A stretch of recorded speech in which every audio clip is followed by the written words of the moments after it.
ধন্যবাদ আপনাকে। আমরা আজকে লাগাতার ৪৪ দিনের মতো জাতীয় শহীদ মিনারে অবস্থান কর্মসূচি পালন করতেছি জাতীয়করণ প্রত্যাশী মহাজোটের পক্ষ থেকে। আমিও তৃতীয় শ্রেণী কর্মচারী পরিষদের কেন্দ্রীয় সাধারণ সম্পাদক, জোটভুক্ত নেতা। আমাদের অবস্থান এবং ব্লকের যে শাহবাগ কর্মসূচি দিয়েছি, গতকালকে আমাদের কর্মসূচি ছিল শহীদ মিনার টু সচিবালয় লং মার্চ। সেখানে আমাদেরকে আটকিয়ে দেওয়া হয়েছে দাবি আদায়ের পরিপ্রেক্ষিতে। আমরা আগামীকালকে গতকালকে ঘোষণা দিয়েছিলাম আজকে আমাদের লং মার্চ হবে এবং ব্লকেড হবে আমাদের শাহবাগ।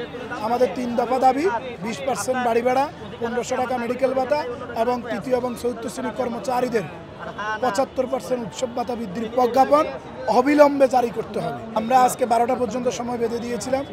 কিছুক্ষণ আগে আমাদের নেতৃবৃন্দ বাংলাদেশ জামাত ইসলামীর সিনিয়র নায়েবে আমির অধ্যাপক মুজিবুর রহমান সাহেবের সাথে মিটিং করেছেন।